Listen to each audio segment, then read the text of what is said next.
అందరికీ నమస్కారం. వీడియో చూస్తున్నవారు ఓం నమో నారాయణ అని కామెంట్ పెట్టి ఒక లైక్ చేయండి. రేపే సంకటహర చతుర్థి. బుధవారం అంటేనే వినాయకునికి చాలా ఇష్టమైన రోజు. ఇంతటి పవిత్రమైన బుధవారం రోజున సంకటహర చతుర్థి వచ్చింది. కొంచెం వినాయకుడికి సమర్పించి మనం ఏదైనా కోరుకుంటే అని నెరవేరుతాయి. మన హిందూ మతంలో బుధవారం రోజున చతుర్థి వస్తే అది చాలా శక్తివంతమైనది. ఈ సంఘటన చతుర్థి బుధవారం కలిసి రావడం చాలా అరుదుగా ఉంటుంది. సంకటహర చతుర్థి నాడు ఇంట్లో పూజ చేయడం వల్ల మీరు కోరుకున్న కోరికలని ఖచ్చితంగా నెరవేరుతాయి. రోజు చేసే పూజలు కన్నా చతుర్థి రోజున చేసే పూజలకు చాలా పుణ్యఫలితం లభిస్తుంది. కాబట్టి ఈ సంకటహర చతుర్థి రోజున ప్రతి ఒక్కరూ ఇంట్లో పూజ చేసుకుని స్వామివారి అనుగ్రహాన్ని పొందండి. చతుర్థి రోజున ఇంట్లో ఉన్న ప్రతి ఒక్కరూ సూర్యోదయం కంటే ముందే నిద్రలేవాలి. ఇంట్లో పూజ చేసే స్త్రీలు శుభ్రంగా తలస్నానం చేసి మీ ఇల్లంతా శుభ్రం చేసుకుని ఇంట్లో పసుపు నీళ్లు చల్లుకోవాలి. ఇలా పసుపు నీళ్లు చల్లడం వల్ల మీ ఇంటికి ఏమన్నా మాయలు ఉంటే అదంతా శుద్ధి అవుతుంది.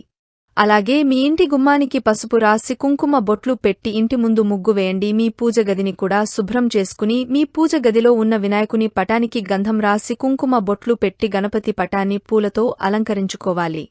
ఈ రోజున పూజ చేసేవాళ్లు పూజ గదిలో ఖచ్చితంగా అక్షింతలను పెట్టుకోవాలి.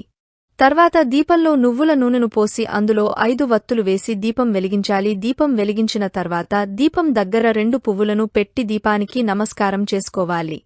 దీపం అంటేనే సాక్షాత్ పరబ్రహ్మ స్వరూపం.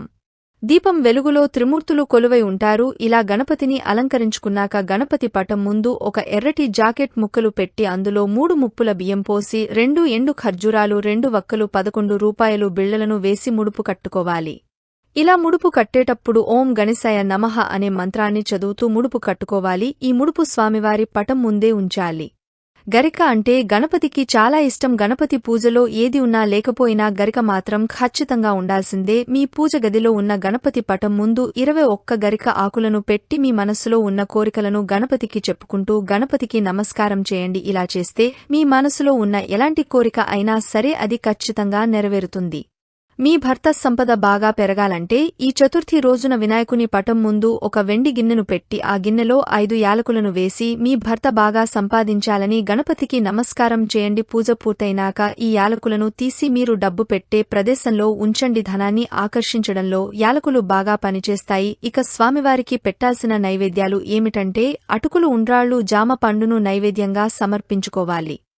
ఇలా మీ శక్తి కొద్దీ స్వామివారికి నైవేద్యం నివేదించండి. ఇవేమీ పెట్టలేమని అనుకునేవారు ఆ మహాగణపతికి ఒక బెల్లం ముక్కను సమర్పించినా సరే గణపతి సంతోషించి మీ ఇంటిపై వరాలు జల్లుల కురిపిస్తాడు. దేవునికి నైవేద్యం సమర్పించేటప్పుడు ఈ నైవేద్యం మీద కొన్ని నీళ్లను చిలకరించండి. ఇక చివరిగా గణపతికి హారతి ఇచ్చి నమస్కారం చేసుకుని 3 ప్రదక్షిణలు చేసి పూజ గదిలో ఉన్న అక్షింతలను నీ తల పైన వేసుకుని పూజను ముగించాలి. పూజ పూర్తయిన తర్వాత మీ ఇల్లంతా ధూపం వేసుకోవాలి. ఈ విధంగా ఉదయం పూజ చేసిన వారు మరల ఇన్ని ఆహారంలో ఉల్లిపాయ వెల్లుల్లి లేకుండా చూసుకోవాలి. ఈ చతుర్థి రోజున ఒక శక్తివంతమైన అమ్మవారి బీజ మంత్రాన్ని జపిస్తే మీకు అఖండ రాజయోగం వరిస్తుంది. ఆ మంత్రం ఏమిటంటే ఓన్లీ శ్రీ లక్ష్మీ వాసుదేవాయ నమః అనే మంత్రాన్ని 3 సార్లు చదివితే చాలా మంచిది. ఈ మంత్రానికి ఉన్న శక్తి అంతులేనిది. మీకు అఖండ ఐశ్వర్యం లభించాలంటే ప్రతి నెలలో వచ్చే సంకటహర చతుర్థి రోజున ఈ విధంగా గణపతి వ్రతం ఆచరించండి. ఇక మీ ఇంటికి అదృష్టం కలిసి మీ జీవితంలో కష్టాలే ఉండవు. ఈ పవిత్రమైన రోజున గణపతి ఆలయానికి వెళ్లి గణపతి చుట్టూ 3 ప్రదక్షిణలు చేస్తే కోటి జన్మల పుణ్యఫలాన్ని పొందవచ్చు. ఈ విధంగా ఇంట్లో పూజ చేయలేని వారు కనీసం ఇంట్లో ఒక దీపం వెలిగించి ఒక కొబ్బరికాయను కొడితే చాలా మంచిది. స్వామివారి వ్రత కథను చదివిన వ్రత కథ విన్నాసరే వినాయకుడిని పూజించినంత పుణ్యాన్ని మూట కట్టుకోవచ్చు.